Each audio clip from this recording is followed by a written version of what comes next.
بسم الله الرحمن الرحيم والعاديات ضبحا فالموريات قدحا فالمغيرات صبحا فأثرن به نقعا فوسطن به جمعا إن الإنسان لربه لكنود وإنه على ذلك لشهيد وإنه لحب الخير لشديد أفلا يعلم إذا بعثر ما في القبور وحصل ما في الصدور அஸ்ஸலாமு அலைக்கும் வரஹ்மத்துல்லாஹி வபரகாத்துஹு. கண்ணியத்திற்குரிய எல்லாம் வல்ல அல்லாஹுவின் நல்லடியார்களே, சகோதர சகோதரிகளே, வணக்கத்திற்கு தகுதியானவன் அல்லாஹ் ஒருவனை தவிர வேறு யாரும் இல்லை என்கின்ற ஏகத்துவ கொள்கையையும் பின்பற்றுவதற்கு தகுதியானவர்கள் நபிகள் நாயகம் ஸல்லல்லாஹு அலைஹி வஸல்லம் அவர்களுக்கு பிறகு வேறு யாரும் இல்லை என்கின்ற தூதுத்துவ கொள்கையை ஏற்றுக்கொண்ட முஸ்லீம்களாக நாம் வாழ்ந்து வருகிறோம்.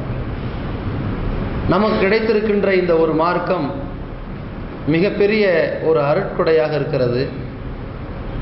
இந்த உலகத்திலே நாம் சந்திக்கின்ற ஏராளமான பிரச்சனைகளுக்கு தீர்வை தேடி வருகின்ற நேரத்தில் அல்லாஹ் நம்மை தேர்ந்தெடுத்து நமக்கு வழங்கி இருக்கிற இந்த இஸ்லாமிய மார்க்கத்தில் வழங்கப்பட்டிருக்கிற தீர்வுகளை செயல்படுத்துகிற பொழுது அல்லாஹ் நம்மை இந்த மார்க்கத்தில் தேர்ந்தெடுத்ததற்காக அதிகமாக நன்றி செலுத்தக்கூடிய வகையில் இருப்பதை பார்க்கிறோம்.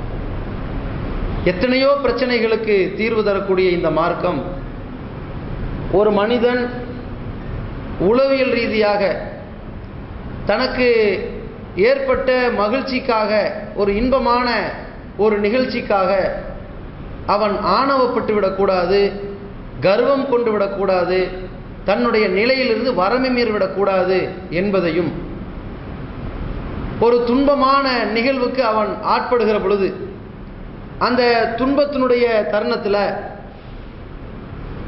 கன்னங்களில் அரைந்து கொள்ளக்கூடியவனாகவும் சட்டையை கிழித்து கொள்ளக்கூடியவனாகவும் கேடுகட்ட வார்த்தைகளை பேசக்கூடியவனாகவும் இந்த மார்க்கத்தை விளங்காமல் அல்லாஹுடைய வரம்புகளை மீறி அல்லாஹுவை எதிர்த்து அல்லாஹ் நம் மீது வழங்கிய அருளை மறந்து நன்றி கெட்டவர்களாகவும் ஒரு படி மேலே போய் இந்த உலக வாழ்க்கை இதோடு முற்று பெற்று விடுகிறது என்று அவனே தனக்குத்தானே தன் மனதிற்குள் ஏற்படுத்துகிற அவ நம்பிக்கையின் காரணத்தினால் தற்கொலை முயற்சியிலே ஈடுபடக்கூடியவனாக இருப்பதை பார்க்கிறோம்.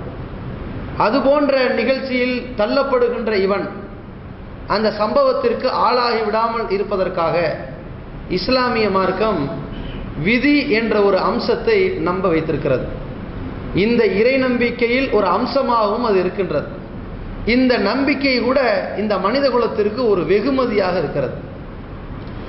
ஈமான்ல ஒரு அம்சமாக அல்லாஹுவை நம்புவது, படைத்த இறைவன் ஒருவன் இருக்கின்றான் என்று நீ நம்புவது உண்மையானால் அவன் இந்த மனித குலத்தை நேர்வழிப்படுத்த இறை தூதர்களை அனுப்பினான், மனித குலத்திலிருந்து அவர்களை தேர்ந்தெடுத்தான் என்பதையும் நீ நம்ப வேண்டும்.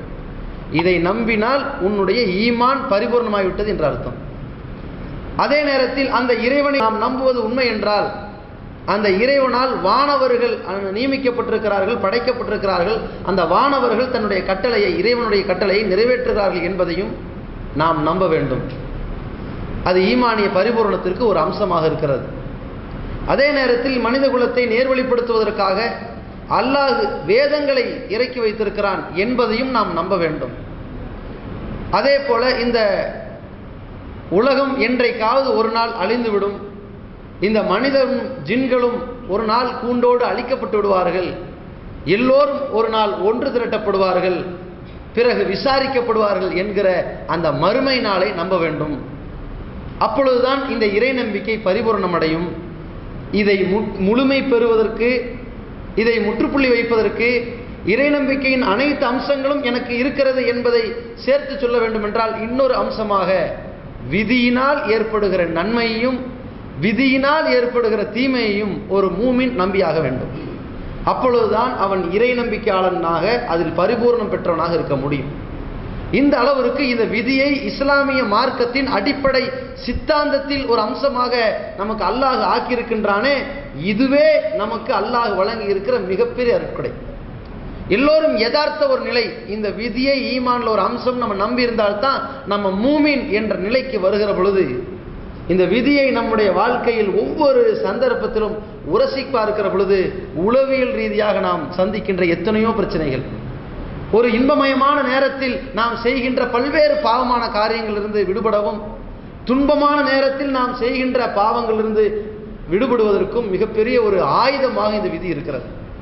எப்படி என்றால், இந்த மனித குலத்தை எந்த விதமான வரம்பு மீறுதல்களுக்கும் தள்ளிவிடக்கூடாது, அந்த நிலைக்கு தள்ளிவிடக்கூடாது என்பதற்காக அல்லாஹ் இந்த விதி என்ற ஒரு அம்சத்தை நம்மை நம்ப சொல்கிறான். அதனால் ஏற்படுகிற பலன்களையும் அதை எப்படி நம்ப வேண்டும் என்பதையும் அல்லாஹ் தன் வேதத்திலே மிக தெளிவாக திருமறை குர்ஆனிலே குறிப்பிடுகிறான்.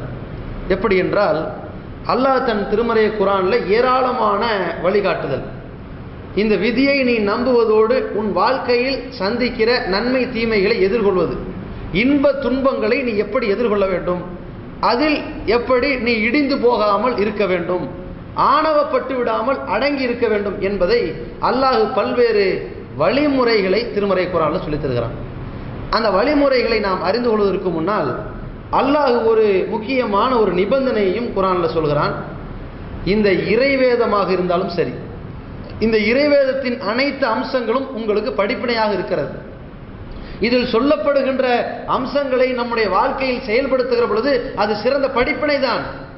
எப்பொழுது அது படிப்பினையாக அமையும் என்றால், இன்ன ஃபீ ஸாலிக லதிக்ரா, இந்த வேதத்தில் திருக்குர்ஆனிலே படிப்பினைகள் அறிவுரைகள் இருக்கிறது. அது யாருக்கு பலன் தரும் என்றால், லிமன் கான லஹு கல்புன், எவனுக்கு உள்ளம் இருக்கின்றதோ, அதாவது ஏற்றுக்கொள்கிற மனோபக்குவம் இருக்கின்றதோ, திறந்த மனசுன்னு சொல்லுவாங்க இல்லையா, அதை உள்வாங்குகிற அந்த எண்ண ஓட்டம் இருக்குகிறதோ, அவனுக்கு இந்த அறிவுரை பலன் தரும். அவ் அல்லது அல்கஸ்ஸமஅ வஹுவ ஷஹீத், செவிதாழ்த்தி கவனத்தோடு கேட்கின்றானே, அப்படி கேட்டு சிந்திக்கக்கூடியவனுக்கு இது பலன் தரும் என்று அல்லாஹ் சொல்கிறான். ஒன்று, ஏற்றுக்கொள்கிற மனப்பக்குவம் உனக்கு இருந்தா யார் சொன்னாலும் நீ ஏற்றுக்கொள்வாய். அல்லது அந்த மனப்பக்குவம் உன்கிட்ட இல்லை, எதையாவது கொஞ்சம் உன்னிப்பா கொஞ்சம் கவனிச்சு கேட்டேனா அதான் மனமாற்றம் வந்துடும். அல்லாஹ் சொல்கிறான், உனக்கு ஏற்றுக்கொள்கிற மனப்பக்குவம் இல்லாவிட்டாலும் கூட செவிதாழ்த்தி சொல்ல வந்த விஷயத்தை நிதானமாக கவனித்து கேட்டுவிட்டால் ஏதோ ஒரு மனமாற்றம் இதில் வரும். இந்த அடிப்படையை கவனத்தில் வைத்துக்கொண்டு இந்த விதி சம்பந்தமாக அல்லாஹ் நமக்கு எப்படியெல்லாம் வழிமுறை செய்கிறான் என்று பாருங்கள். முதலாவது அடிப்படை அல்லாஹ் போட்டிருப்பது, இந்த உலகத்தில் மரணம் என்பது நிச்சயிக்கப்பட்ட ஒரு விஷயம். கடவுளை நம்பக்கூடிய விஷயத்தில் கருத்து வேறுபாடு இருக்கிறது. மனித குலம் அப்படி இருக்கிறார்கள். அதே நேரத்தில் யாரை பின்பற்றுவதில் கருத்து வேறுபாடு இருக்கிறது. தன்னுடைய வாழ்க்கையில் எல்லா அம்சங்களிலும் கருத்து வேறுபாடு. ஒரு குடும்பத்தில் எதை சமைப்பது கருத்து வேறுபாடு, எதை எப்படி யார் விரும்பி சாப்பிடுவார் கருத்து வேறுபாடு, என்ன ட்ரெஸ் யாருக்கு பிடிக்கும், என்ன கலர் யாருக்கு மேட்ச் கருத்து வேறுபாடு. உலகத்தில் எல்லா விஷயத்திலும் கருத்து வேறுபாடு இருக்கிறது. எந்த அளவுக்கு என்றால், உலகத்தில் உள்ள அனைத்து மக்களும் ஒன்றுபட்டிருக்கிறார்கள். எப்படி ஒன்றுபட்டிருக்கிறார்கள் தெரியுமா? அனைவரும் கருத்து வேறுபாடு உள்ளவர்கள் என்பதில் ஒன்றுபட்டிருக்கிறார்கள். எல்லாத்தையும் எதில் ஒற்றுமை இருக்கிறது? எல்லோரும் மாற்று கருத்து கொண்டவர்களாக இருக்கிறார்கள் என்ற கொள்கையில ஒற்றுமை இருக்குது. உங்களுக்கும் மாற்று கருத்து இருக்கு, இவங்களுக்கும் மாற்று கருத்து இருக்குது. எல்லோரும் மனதால் எல்லா விஷயத்திலும் ஒரே நிலையில் வரமாட்டார்கள் என்பதுல எல்லாரும் ஒரே மாதிரி இருக்கானா இல்லையா? அந்த மனிதன் கூட ஒரு விஷயத்தில் மிக தெளிவாக இருக்கின்றான். உலகத்தில் பிறந்த அனைவரும் என்றைக்காவது ஒரு நாள் இறந்தே தீர்வோம் என்பதில் மிக தெளிவாக இருக்கின்றார்கள்.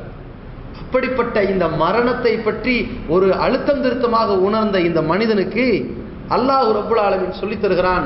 இறை நம்பிக்கை கொண்டு ஒருவன் உள்ளே வருகிற பொழுது அல்லாஹ் சொன்ன அறிவுரை, இந்த மார்க்கத்தை ஏற்றுக்கொண்டதற்காக தங்க பொக்கிஷங்கள் வழங்கப்படும் என்று நினைத்து விடாதீர்கள். இந்த மார்க்கத்தை ஏற்றுக்கொண்டதற்காக பெரிய கோடான கோடிக்கு அதிபதி ஆயிரலாம் நினைச்சிடக்கூடாது.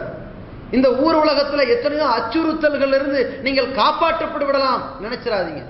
அல்லாஹ் சொல்கிறான், வல நபுலு வன்னக்கும், கண்டிப்பாக உங்களை சோதித்தே தீர்வோம் என்று அல்லாஹ் சொல்கிறான். பிஷையின், எப்படியாவது சோதிப்போம். சோதிப்போம்னு கரெக்டா இதுல இதுல இதுல இந்த மூணுல தான் சோதிப்போம் இப்படின்னு நினைச்சிடக்கூடாது. அல்லாஹ் தன் திருமறை குர்ஆன்ல 2வது அத்தியாயம் 155வது வசனத்துல, பக்கராவுடைய அத்தியாயத்தில் சொல்கிற பொழுது, வல நபுலு வன்னக்கும் பிஷையின், எப்படியாவது ஏதாவது ஒரு விஷயத்தில் உங்களை சோதித்தே தீருவோம். மினல் ஹௌஃபி, பயத்தில் கூட இருக்கலாம். வல் ஜூஇ, பசியிலையும் இருக்கலாம். ஒன் அக்ஸிம் மினல் அம்வாலி வல் அன்ஃபுசி வஸ்ஸமராத்தி, பொருளாதாரம் நஷ்டத்தில் இருக்கலாம், உயிர் சேதத்தில் இருக்கலாம், அல்லது உங்களுடைய விளைச்சல் விளை நிலங்களில் ஏற்படுகிற குறைபாட்டில் இருக்கலாம், எதுலேயோ இருக்கலாம். ஒருத்தர் சொல்லக்கூடாது, அப்போ பசி, வியாபார நஷ்டம், உயிர் சேதம், இந்த நாளை தவிர வேற எதுலையும் இருக்காதுன்னு நினைச்சிடக்கூடாது. நாளை தவிர வேறு எதுலையும் இருக்கும். எதுல வேணாலும் இருக்கலாம். எப்படிப்பட்ட வகையிலாவது நாம் துன்பத்தை சந்தித்தே தீர்வோம் என்பதுதான் அல்லாஹ் வைத்திருக்கிற ஏற்பாடு. உலகத்தில் சிரிக்கிற அத்தனை பேரும் அழுதே தீர்வான், அழுகிற அத்தனை பேரும் சிரிப்பான். இதுல எந்த மாற்று கருத்து இல்லை. இந்த ரெண்டையும் கலந்ததுதான் வாழ்க்கை. இதை அல்லாஹ் மிக தெளிவாக சொல்லிவிட்டான். இந்த அடிப்படை அஸ்திவாரம் தான் இந்த உளவியல் ரீதியாக இந்த உலகத்தில் நாம் சந்திக்கிற எல்லா பிரச்சனைகளையும் எதிர்கொள்ள செய்யும். அதுதான் ஆயுதம் என்பதை புரிந்து கொள்ள வேண்டும். இந்த அடிப்படையை விளங்கிக் கொள்ளாத சந்தர்ப்பத்தில் தான் ஏராளமான இழப்புகளுக்கு நம்ம ஆளாக வேண்டி வரும். இது ஃபர்ஸ்ட் அடிப்படை. 2வது விஷயம் என்னவென்றால், அல்லாஹ் சொல்லித் தருகிறான், நீங்க இந்த உலகத்தில் எந்த நன்மையை சந்தித்தாலும் சரி, எந்த விதமான இன்பத்தை எதிர்நோக்கினாலும் சரி, நாம் இந்த உலகத்தில் வாழுகிற பொழுது எந்த துன்பத்தை எதிர்நோக்கினாலும் சரி, அல்லாஹ்வுக்கே தெரியாம திடுதிப்புன்னு எதிர்பாராத நடந்த விபத்து என்று நினைத்து விடாதீர்கள். உங்களுக்கு எப்ப எங்க என்ன நடக்கும் என்பது வல்ல ரஹ்மானுக்கு தெரியும். இந்த உலகத்தில் மனிதனுக்கு ஏற்படுகிற எந்த துன்பங்களாக இருந்தாலும் சரி, அது ஏற்படுவதற்கு முன்னால் நாம் அந்த லவ்ஹுல் மஹ்ஃபூல் என்ற பதிவேட்டில் பதிவு செய்திருக்கின்றோம்.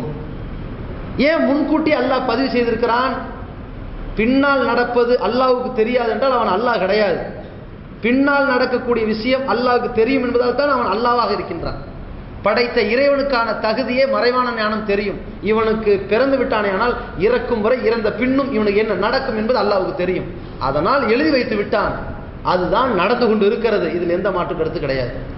இப்போ அல்லாஹ் ரப்புல் ஆலமீன் எப்படி வைத்திருக்கிறான் என்றால், ஏன் இந்த விதியை எழுதி வைத்திருக்கிறோம் என்று சொன்னால், லிகைலா தஸவ் அலா மா ஃபாத்தக்கும், நீங்கள் உங்களுக்கு ஏற்பட்ட துன்பத்திற்காக கை சேதப்பட்டு விடக்கூடாது அல்லவா, நீங்க நம்பிக்கை இழந்து விடக்கூடாது அல்லவா, வேதனைப்பட்டு விடக்கூடாது அல்லவா, அதற்காகத்தான் இந்த விதி என்று ஒன்றை எழுதி வைத்திருக்கிறோம்.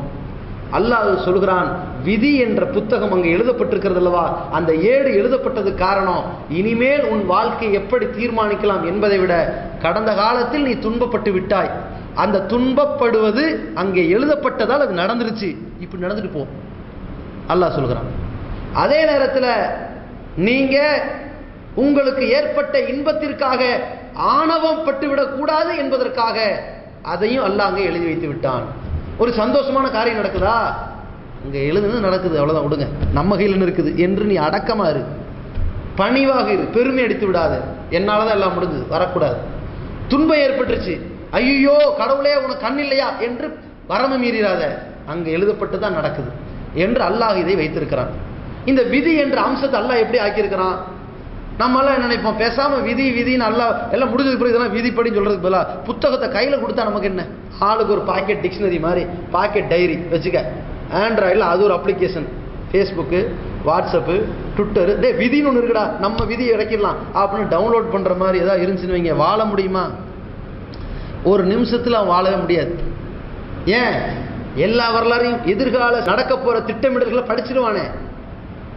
அவன் எங்கே பிறந்தான், எப்படி பிறந்தான், பிறந்ததுக்கு பிறகு வளர்ந்ததுக்கு பிறகு கையில் ஒரு டிக்ஷனரி கொடுத்தாச்சு, 10 வயசுல கையில் இருந்தா உனக்கு என்ன நடக்க போகுது, நீ சாகிறதுக்கு என்னெல்லாம் ஆக போகுது, இந்த கையில் பிடி, திறந்து பார்ப்பான். ஃபர்ஸ்ட் இன்னைக்கு காலையில் சாப்பிடலாமா, இந்த சாப்பாடு விஷயமா ஏதாவது குறிப்பு இருக்குதான்னு பார்ப்பான். ஏன்? இவன் 13 வயதில் காலை 10 மணிக்கு வரக்கூடிய சேமியாவை தின்று கொண்டிருப்பான். அப்பொழுது திடீரென்று ரத்த வாந்தி எடுத்து சாவான்னு இருந்துச்சு. வைங்க, வேணாம் வேணாம், எதுவுமே எனக்கு வேணாம், ஏன் தின்னா செத்துருவோம்ல இப்படின்னு நினைப்பான். ஆனால் அதுக்கு அடுத்த பக்கத்தை விட்டுருப்பான், அடுத்த பக்கத்தில் இருக்கும். இப்படி எல்லாம் வேண்டாம் வேண்டாம் என்று மறுத்து வரும், அதாவது பட்டினியால் சாவான். அதுவும் அதில் இருக்கும் அந்த விதி. இப்போ என்ன செய்யறது? இப்படி சாவறதா அப்படி சாவறதா? ஏதோ ஒரு வழியில் மௌத்து வந்தே ஆகும். என்ன பண்ணுவேன்? வாழ முடியுமா? இப்போ எதிர்காலம் நமக்கு தெரிஞ்சுன்னா வாழவே முடியாது. சந்தோஷம் அடைஞ்சாலும் வாழ முடியாது, துன்பமாக இருந்தாலும் வாழ முடியாது. 4 வருஷம் கழிச்சு இவன் கோடீஸ்வரன் ஆக போகிறான். அப்போ என்ன செய்வான்? வேலைக்கே போக மாட்டான். என்ன என்னோட சொல்லிட்டு போங்கடா, 4 வருஷம் கழிச்சு பாருங்கடா, இப்படியே இருப்பான். அதுக்கப்புறம் ஒரு பக்கத்தில் இருக்கும், இப்படி எதிர்பார்த்து எதிர்பார்த்து எந்த வேலையும் செய்யாததால் நஷ்டவாளியாகவும் போவான் இருக்கும். வாழ முடியுமா? வீடு கட்டலாமா? பார்ப்பான், வீடு கட்டலாம். இவர் வீட்டுக்காக இடம் வாங்குவதற்கு பேசுவார், இத்தனை மணிக்கு பேசுவார், பேசி தான் ஆகும். இருந்தாலும் இதை பற்றி என்ன இருக்குன்ட்டு ஒரு 40 பக்கத்தை திருப்பி பார்த்தா இவனுடைய 48வது வயசில் திடுதுப்புன்னு சமையலறை இடிமானத்தில் ஏற்பட்டு அதில் குடும்பம் நசுங்கி செத்துருவாங்க. பார்த்தோன்னா ஆஹா, இப்போ வீடு கட்டுற மாதிரி இல்லை, இடம் வாங்குற மாதிரி இல்லை, பாவானா? இப்படி இவனுடைய வாழ்க்கையில் என்ன இன்பம் துன்பம் நடக்க போகுது என்பது எழுதப்பட்டு இதுதான் நடக்க போகுதுன்னு கையில் கொடுத்தா இவன் வாழ்க்கை இயங்குமா? அதோட அழிஞ்சிருமான்னா இழிவுக்குள்ளாயிருவான். பேசாமல் நீங்களே வச்சுக்க, எதுவும் என்று சொல்லாதீங்க, அது அப்படி போட்டும் என்று தான் அவன் நினைப்பான். அந்த மாதிரியான ஒரு நிலையை அல்லாஹ் நம்மளை விடலை. அது பெரிய அருட்கொடை. அதே நேரத்தில் எதிர்காலம் எப்படி நடக்கும் என்பதை தீர்மானிப்பதற்கல்ல விதி. கடந்த காலத்தில் நடந்து முடிந்ததை வைத்துக்கொண்டு சந்தோஷமான விஷயமா ஆணவப்பட்டு விடக்கூடாது, துன்பமான விஷயமா அல்லாஹ்வை மறந்து விடக்கூடாது என்பதற்காக விதி. இப்படித்தான் அல்லாஹ் எழுதி வைத்திருக்கிறான். கண்டிப்பாக இது நடந்தே தீரும். நீ என்ன வளர்ச்சாலும் நடந்தா தீரும். நாம் அல்லாஹ்விடத்தில் ஒரு கோரிக்கை வைக்கிறோம், கிடைக்கவே இல்லை, நிறைவேறவே இல்லை, அல்லாஹ் எழுதி வைத்து விட்டான், நேரம் கிடைக்காது. அதனால தான் அல்லாஹ் திருமறை குர்ஆன்ல சொல்கிறான், வஸ்தஈனு பிஸ்ஸப்ரி வஸ்ஸலா, பொறுமையை கொண்டும் தொழுகை கொண்டும் அல்லாஹ்விடத்தில் உதவி தேடுங்கள் சொல்லிட்டான். அல்லாஹ் பொறுமையாக இருக்கிறோம், அல்லாஹ்ட்ட உதவி தேடுறோம். தொழுகையில் அல்லாஹ்ட்ட கேட்குறோம், தொழுகை முடிச்சுட்டு கேட்குறோம். நபி ஸல்லல்லாஹு அலைஹி வஸல்லம் அவர்கள் இன்னொரு துஆவையும் கற்றுக் கொடுத்து விட்டார்கள். என்ன துஆ? தொழுகைக்கு பிறகு சொல்லக்கூடிய விஷயத்தில் அல்லாஹும்ம லா மானிஅ லிமா ஆதைத், இறைவா நீ கொடுக்க நினைத்ததை எவனாலும் தடுக்க முடியாது. வலா முஅத்திய லிமா மனஅத், நீ ஒன்றை தடுக்க முடிவெடுத்து விட்டால் எவனாலையும் கொடுக்க முடியாது. உலகமே ஒன்றிணைஞ்சாலும் நீ எதை எனக்கு ஏற்படும் சொல்றையோ அது ஏற்பட்டே தீரும், யாராலும் தடுக்க முடியாது. உலகத்தில் எனக்கு நன்மை கிடைக்கும் என்று சொன்னால் எவன் சதி செஞ்சாலும் சரி அதை முறியடிச்சு அது கிடைச்சே தீரும். அல்லாஹ் விதி வச்சுட்டான். இப்படி ஏற்றுக்கொண்டு போவது எதற்கு தெரியுமா? இதற்கு முன்னால் நாம் சந்தித்த பல இன்ப துன்பங்களை சமாளித்துக் கொள்வதற்கு அல்லாஹ் கொடுத்திருக்கிற ஒரு மருந்து. 3வது அடித்தளம் அல்லாஹ் போடுகிறான். அந்த மருந்தை நீ எப்படி பயன்படுத்த வேண்டும் தெரியுமா? ஒரு உளவியல் ரீதியாக ஏற்றுக்கொள்ள வேண்டும்.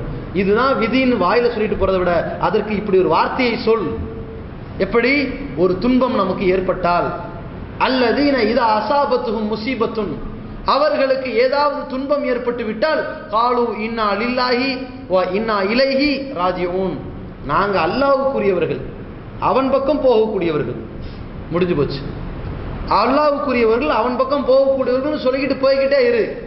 அந்த நிலையில் உன் மனதை மாற்றிக்கொள். அதே நேரத்தில் ரசூலுல்லாஹி ஸல்லல்லாஹு அலைஹி வஸல்லம் அவர்கள் கூடுதலாக சொன்னார்கள், அல்லாஹும்ம உஜுர்னி ஃபீ முஸீபத்தி, இறைவா எனக்கு ஏற்பட்ட இந்த துன்பத்தில் இன்னும் என்னை துன்பத்தில் துயரப்பட்டு தள்ளிவிட்டு ஆளாக்கிறார், இதிலிருந்து ஏதோ நன்மையை கொடு, ஏதோ ஒரு திருப்தியான வாழ்க்கையை கொடு, சந்தோஷத்தை கொடு, மகிழ்ச்சியை கொடு. வஹ்லுஃபுலி ஹைரம் மின்ஹா, மகிழ்ச்சி எப்படி இருக்குன்னு தெரியுமா? ஏற்பட்ட துன்பத்தை விட அதிக மடங்கு மகிழ்ச்சியா இருக்கட்டும் இறைவா, இப்படின்னு துவா கேட்க சொல்லிட்டாங்க. இந்த துவா கேட்பதன் மூலமாக ஒரு மனசு ஆறிடுச்சுன்னு வைங்க, எந்த பிரச்சனையும் கிடையாது. வண்டியில் போகிறோம், விழுந்துட்டோம், இன்னால் இல்லாயோ இன்னாலை ராஜு, முடிச்சு. நம்ம இந்த துவாவை ஸ்பெசிஃபிக்காக எதுக்கு வச்சுட்டோம்? மௌத்தா போனால் சொன்னால் போதுன்னு வச்சுருக்கிறோம். கரண்ட்டு கட் ஆனாலும் சொல்லணும், அதே நேரத்தில் கை தவறி ஏதோ பொருள் விழுந்தாலும் சொல்லணும். எல்லாமே முசீபத், துன்பம் தானே, எல்லாம் ஒரு இழப்பு தானே, எந்த துன்பம் வந்தாலும் அப்படி சொல்வார்கள். அல்லாஹ் சொல்கிறான், உண்மையிலேயே மறுமைக்கு வெற்றி பெற்ற ஒருவனை சொல்ல வேண்டும் என்றால், அல்லாஹ்வுடைய பாதையில் நேர்வழி பெற்றவனை சொல்ல வேண்டும் என்றால், துன்பத்தின் பொழுது ஒரு தப்போ ஒரு பாவமோ ஏதோ நடந்து போச்சு, அதற்கு பிறகு கூட துவண்டு விடாமல் அல்லாஹ் மீது நம்பிக்கை வைத்து ஒருத்தன் வாழ்றானே, உண்மையான நேர்வழி பெற்றவன் இவன் அல்லாஹ் சொல்றான்.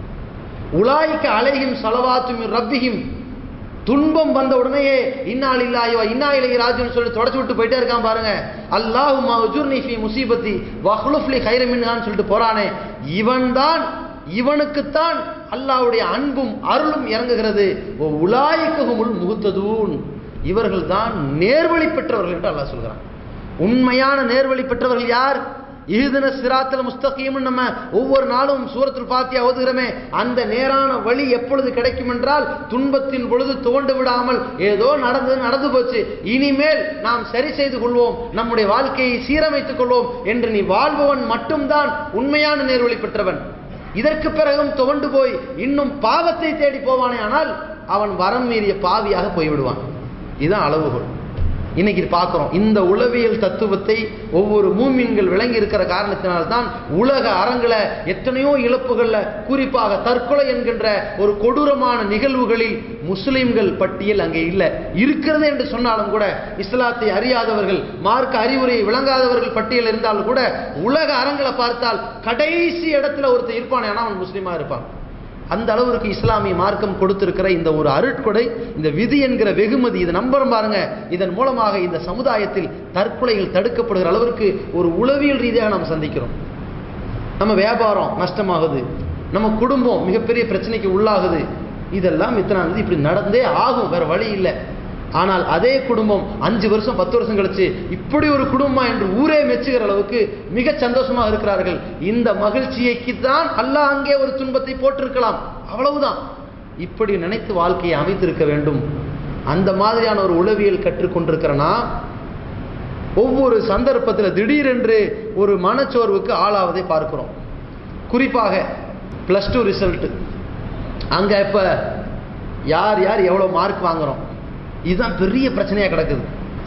மார்க் வாங்குறதுல ஃபெயிலா போனவங்க தற்கொலை பண்றதை விட 1200 வாங்குவேன் அல்லது 1190க்கு மேல வாங்குறவேன்னு சொல்லிக்கிட்டே நின்னவர்கள் 1150 வாங்குறவன் தற்கொலை பண்றது ஜாஸ்தியா இருக்கிறது என்றால், அவன் தேர்வுல ஃபர்ஸ்ட் கிளாஸ் மதிப்பெண் பெற்றிருந்தாலும் இந்த உலக வாழ்க்கையில் சந்திக்கிற பிரச்சனைகளில் அவன் தோல்வி அடைந்து விட்டான். அல்லாஹ்வுடைய பார்வையில் அவன் தோத்து போயிட்டான். இதுதான் கணக்கு.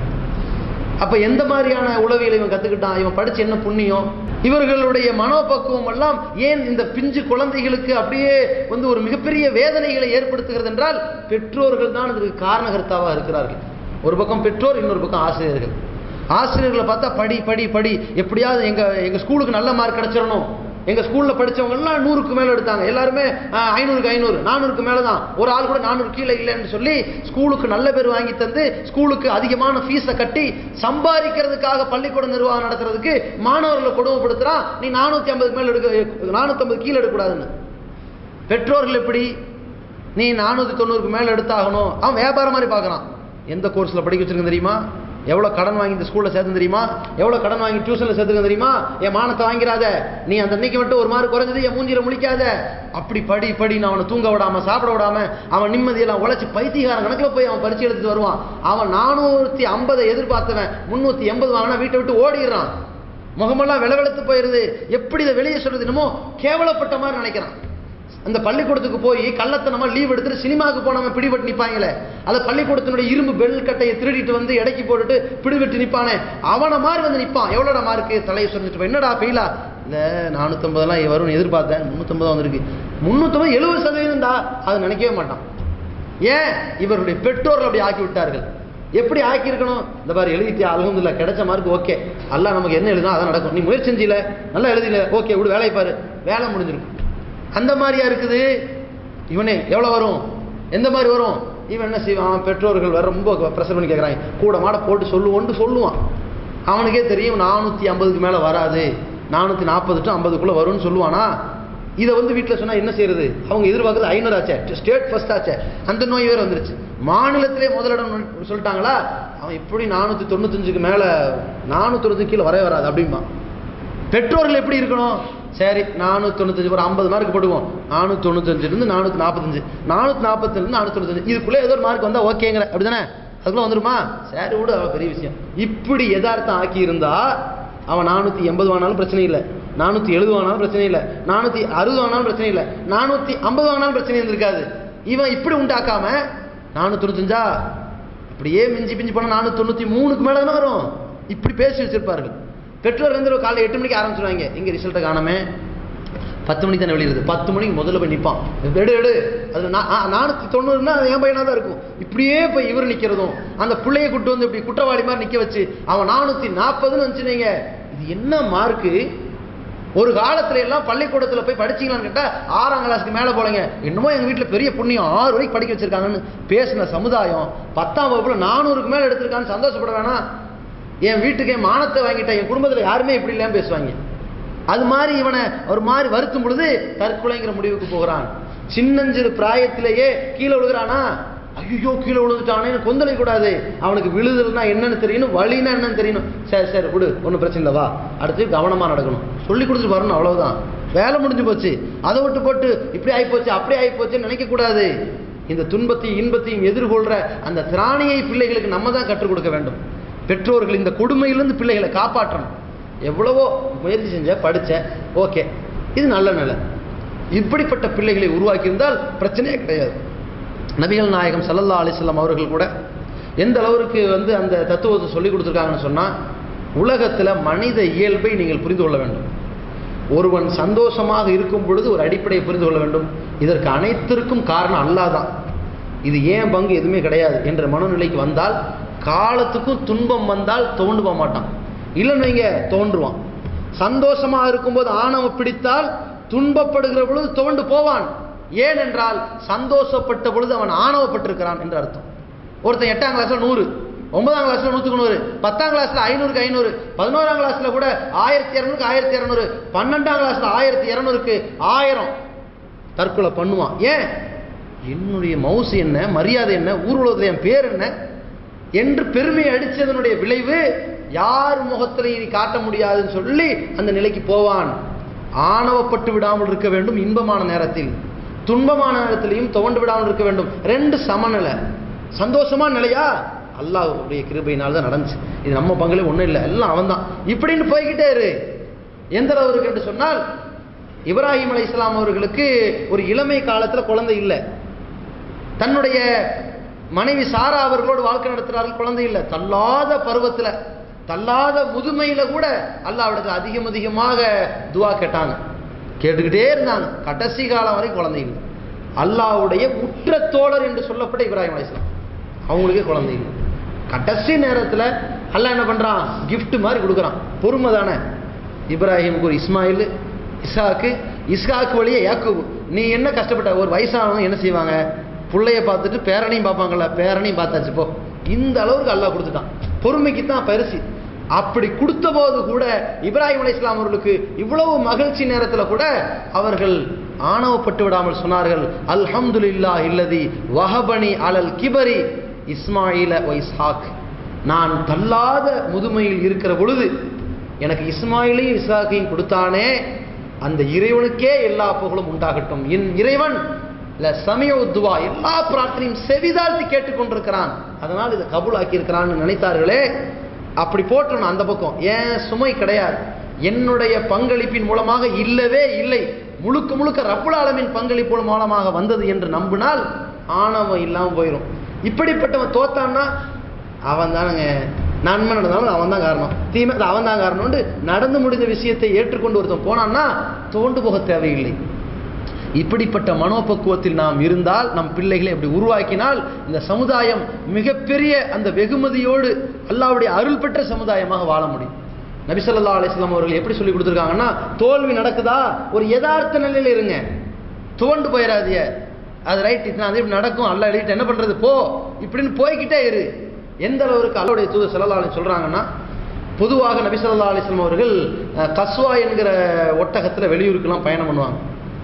லோக்கலில் தன்னுடைய தேவைகளுக்கு மற்ற விஷயங்களுக்கெல்லாம் போயிட்டு வர்றதுக்கு அல்பாங்கிற ஒட்டகத்தை பயன்படுத்துவாங்க. அந்த அல்பா என்கிற ஒட்டகத்தை பயன்படுத்துகிற பொழுது சில நேரத்தில் ஒட்டகத்தில் போட்டி வைப்பாங்க. இவன் ஜல்லிக்கட்டுன்னு சொல்லிட்டு சாவடிக்கிற வேலை இல்லை, ஒட்டகத்தில் ஏறி உட்காந்து போட்டி. அந்த மாதிரி போட்டி வைக்கிற பொழுது சஹாபாக்களுக்கும் ரசூலுல்லாஹி ஸல்லல்லாஹு அலைஹி வஸல்லம் அவர்களும் ஒட்டக போட்டியில் எப்போவுமே இந்த அல்பாங்கிற ஒட்டகம் ஜெயிச்சுட்டே வரும். ஜெயிச்சுட்டே வரும்போது ஆணவம் வரணும்ல, வரல. அந்த யதார்த்த நிலை ரசூலுல்லாஹி ஸல்லல்லாஹு அலைஹி வஸல்லம் அப்படியே வேகமாக வர்றது, முன்னாடி போயிடுவாங்களா, அவங்க தெரியும் தலைவர் முன்னாடி போயிட்டு, அதான் அது அப்படி தானங்க போகும். இப்படியே ஒரு பழக்கம் ஆயிடுச்சு. ஒரு நாள் என்ன ஆயிடுச்சுன்னா திடீர்னு பின்வாங்கி போயிருச்சு ஒட்டகம். இதுல ரசூலுல்லாஹி ஸல்லல்லாஹு அலைஹி வஸல்லம் வருத்தத்தை காணோம், சஹாபாக்களுக்கு வருத்தம். பின்வாங்கிட்டோமே, நம்ம ஆகலாமா, நம்ம எப்படிப்பட்டவங்க, அல்லாஹ்விடத்துல இப்படி இப்படி வாங்க இப்படின்னு கடுமையான ஒரு வேதனை வர ஆரம்பிச்ச உடனே அதை சஹாபாக்கள் அந்த ஹதீஸ்ல எழுதுறாங்க. அது இன்ன தாலிக்கல ஷதீதுல் மூமினின், மூமின்களுக்கெல்லாம் மிகப்பெரிய துன்பம் ஏற்பட்டது போன்று நினைத்து கொண்டார்கள்ங்கிற அளவில் எழுதியிருக்கிறாங்க அந்த ஹதீஸை. அப்போ ரசூலுல்லாஹி ஸல்லல்லாஹு அலைஹி வஸல்லம் சொன்னாங்க, என்னப்பா ரொம்ப வருத்தப்படுறீங்க, இல்லை உங்களுடைய ஒட்டகம் தோத்துருச்சே அப்படிங்கும் போது நபி ஸல்லல்லாஹு அலைஹி வஸல்லம் சொன்னாங்க, இதுக்கா வருத்தப்படுறது, ஒரு அடிப்படையை புரிந்து கொள்ளுங்கள்.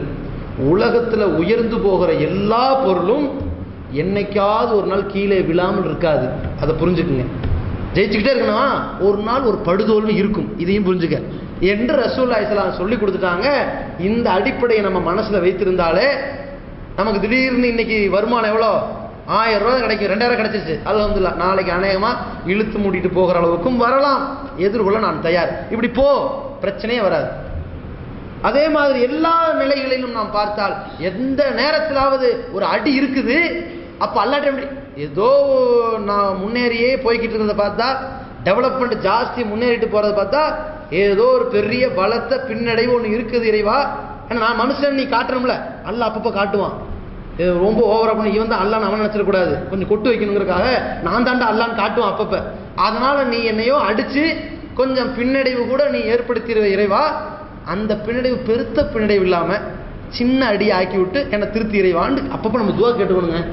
நான் பெரிய அளவில் அடி வாங்குறதா இருந்தோம் அப்படி வேணாம், எனக்கு அடி இருக்குது, ஒவ்வொரு மூமினுக்கும் இன்பம் வந்தால் துன்பம் இருக்குது இறைவா, அந்த துன்பத்தை கொஞ்சம் சின்ன துன்பமாக கொடுத்து என்னை புத்திமதி கொடுத்து திருத்தி இறைவான்னு நம்ம கேட்கணும். அந்த மாதிரி ஒரு நிலையில் நம்ம அல்லாட்ட கேட்குற அளவுக்கு யதார்த்த நிலை வந்துவிட்டால் ஒரு பிரச்சனை கிடையாது. அதில் இன்னொன்று என்னென்னா, இந்த நேரங்களில் எல்லாம் அல்லாஹ் நமக்கு அமைத்து கொடுத்துருக்கிற ஒரு சித்தாந்தம், நமக்கு பழி வாங்கணுங்கிறதுக்காகலாம் அல்லாஹ் துன்பத்தை கொடுக்கல. ஒரு இன்பத்தை கொடுத்துட்டு அப்புறம் ஒரு துன்பத்தை கொடுத்துட்டு அதுக்கப்புறம் ஒரு இன்பம் அப்புறம் ஒரு துன்பம், என்ன நாளோட ரிமோட்டு சாப்பிடா, இப்படி அல்லாஹ் ஆக்கல. அல்லாஹ் ரப்புல் ஆலமீன் நம் மீது கருணை உள்ளவன், நமக்கு பயன் தருவதற்குத்தான் நமக்கு இந்த ரெண்டையும் கலந்து கொடுக்குறான்.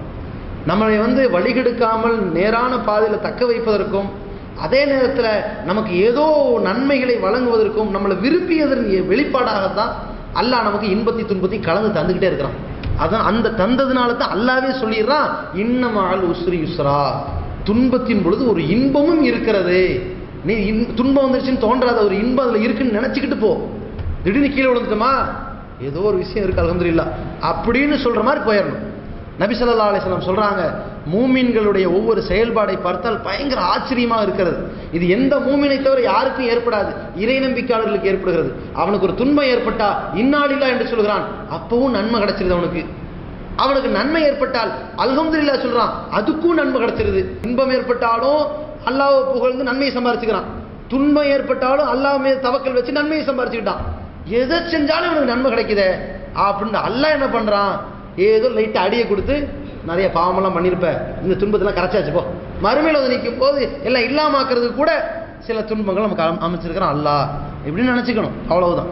அதே மாதிரி மறுமையில் அல்லாஹ்விடத்தில் வருகிற பொழுது நீ நிறைய சந்திச்சு கூட எனக்காக நின்ன பாரு, உனக்கு பெரிய ஒரு பொக்கிஷம் இந்தா என்று கொடுப்பதற்கு கூட நமக்கு அல்லாஹ் ரப்புல் ஆலமீன் உலகத்தில் சில துன்பங்களை கொடுத்துருக்கலாம், அல்லது உலகத்திலே சில துன்பத்தை கொடுத்து எப்படி இதை சந்திக்கிறான்னு பார்ப்போம். உதாரணத்துக்கு ஒருத்தன் 500 ரூபா ஒரு நாள் சம்பாதிக்கிறான், மாதம் 15,000 ரூபா சம்பாதிக்கிறான். இவன் 15,000 ரூபா சம்பாதிக்கிறவனுக்கு திடுதுக்குன்னு ஒரு 10,000 நஷ்டம், எப்படி அதை ஃபேஸ் பண்ணுறான்னு பார்ப்போம். பரிதவிக்கிறான் அப்படிங்கிறான், ஐய 15,000 ரூபாயில் 10,000 ரூபா நஷ்டமானதுக்கு இவ்வளோ பரிதவிச்சான்னா இவனை கோடீஸ்வரன் ஆக்க முடியாது. ஏன்னா பல கோடிக்கு அதிபதியாக இருக்கும்போது 1 கோடி நஷ்டமானா இவன்லாம் லாய்க்கப்பட மாட்டான். அதனால் ரொம்ப பரிதவிச்சிட்டான், ஒன்றும் கிடையாது போ இப்படின்னு கூட விட்டுருவான். அல்ல ஒருத்தன் ஏற்றுக்கிட்டான்னு வைங்க, 15,000 நீ தான் இந்த 15,000 கொடுத்த, நீ தான் 10,000 எடுத்த, நடந்துட்டு போட்டோம், இனி என்ன என் வாழ்க்கை நீ தான் பார்த்துக்கணும் அப்படின்னு களத்தில் இறங்கி முயற்சி பண்ணி போயிட்டு வந்து வைங்களேன், சமாளிக்கிறான். அடுத்து இனிமேல் ஒரு 25,000 கொடுத்து பார்ப்போம், இதையும் சமாளிக்கிறான், அடுத்து அவனை கோடீஸ்வரன் ஆக்கி விட்டுருவோம். இப்படித்தான் எல்லாம் பார்ப்போம். ஒருத்தனுக்கு 500 ரூபா மாதம் 10,000 சம்பாதிக்கிறானா, இவனுக்கு தர்மம் பண்ணுற சிந்தனை எப்படி இருக்குன்னு பார்ப்போம். இவன் என்ன பண்ணுறான், அல்லாஹ்வுடைய கிருபைன்னு தர்மம் பண்ணுறான். பரவாயில்லையே, இவன்கிட்ட இருந்தால் தங்கலை, வெளியே போகுது, ஒரு 25,000 சம்பளம் மாதிரி கொடுப்போம், அவனுக்கு அருள் கொடுப்போம். அது கொடுக்கும்போது மற்றவங்க மாதிரி இருக்கக்கூடாது, கிரிக்கெட்டாக இருக்கக்கூடாது, புத்திசாலியாக இருக்கணும், அதனால் சேமித்து வைப்போம், தர்மம் வெங்காயமாவது போங்கடாது, அதெல்லாம் அந்த காலம் இப்படின்ட்டு இவன் சுருக்க ஆரம்பிச்சுன்னு இவன் லாய்க்கப்பட மாட்டான். இவனுக்கு பணம் போய் சேர்ந்தா இவனுக்குள்ள சேர்ந்து நிற்கும். மௌத்தா போனதுக்கு பிறகு இவனுடைய சொத்தெல்லாம் வில்லங்கமாகி மாட்டி எவனுக்கும் கிடைக்காம அரசாங்கம் கையப்படுத்தி எவனோ கட்ட பஞ்சாயத்து பண்ணி எவனும் கிடைக்காம போயிடும். ஆஹா, இவனுக்கு அந்த சொத்து சேர புண்ணியம் இல்லை, அல்ல அதை எடுத்துருவான். ஒருத்தனை பார்ப்பான், 10,000 கிடைச்சாலும் கொடுக்குறான், 25,000 இன்னைக்கு கூட கொடுக்குறான், இவனை கோடீஸ்வரன் ஆக்கிடுவான், லட்ச லட்சம் கொடுப்பான். இவனை தேர்ந்தெடுக்கும். அல்லாஹ் ரப்புல் ஆலமீன் அந்த இன்பத்தின் பொழுது அவன் எப்படி நடந்துக்கிறானோ, துன்பத்தின் பொழுது எப்படி நடந்துக்கிறானோ, அதுக்கு ஏற்ற ஒரு பரிசு உலகத்தில் இருக்குதுங்க. அதைத்தான் அல்லாஹ் நமக்கு சொல்றான், இன்னமல் உஸ்ரி யுஸ்ரா, துன்பத்தோடு இன்பம் இருக்குது அப்படின்னா இன்பத்தோடு துன்பமும் இருக்குன்னு சேர்த்து அர்த்தம். இதான் விஷயம். துன்பத்தோடு ஒரு இன்பம் இருக்குன்னா இன்பத்தோடு ஒரு துன்பம் இருக்குதுன்னு தான் அர்த்தம். இந்த ரெண்டை விளங்கி நம்முடைய வாழ்க்கையை அமைத்துக் கொள்ள வேண்டும். அதுல ஒரு சம்பவமாக அல்லாஹ் தன் திருமறை குர்ஆன்ல சொல்கிறான், ஒரு கோடீஸ்வரனையும் காட்டி, கோடீஸ்வரனுக்கு முன்னாடி ஒண்ணுமே இல்லாதவனையும் காட்டி, இந்த ரெண்டு நிலையையும் இறை நம்பிக்கையாளர்களை நடுவில் வச்சு ஒரு சம்பவத்தை நம்ம காட்டோம். அது என்ன சம்பவம்? மூசா அலைஹிஸ்ஸலாம் அவர்கள் காலத்தில் காரூன் என்பவனை அல்லாஹ் கோடீஸ்வரன் ஆக்குறான். மிகப்பெரிய கோடீஸ்வரன். அவனுடைய கோட்டையில நிறைந்திருக்கிற கஜானாக்கள்லாம் குவிஞ்சு கிடக்கிறது. அதை பூட்டி வைத்திருக்கிற கதவுக்கு போட்டிருக்கிற தாப்பா, அதுக்கு போட்டிருக்கிற பூட்டு, அந்த சாவி இருக்கு பாருங்க, அதை சுமக்கிறதுக்கே பெரிய ஒரு கூட்டம் வேணும். சாவியை தூக்குறதுக்கே கூட்டம் வேணும்னா பூட்டு எவ்வளவு பெருசு இருக்கும், அப்ப தாப்பா எவ்வளவு பெருசு இருக்கும், அப்ப கதவை எவ்வளவு பெருசு இருக்கும், அப்ப கோட்டை எவ்வளவு பெருசு இருக்கும்.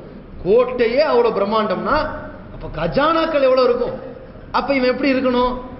அந்த நேரத்தில் அல்லாஹ் ஒரு 3 சமுதாயத்தை காட்டுறாங்க. ஒன்று காரூன், கோடீஸ்வரன், கோடான கோடிக்கு அதிபதி.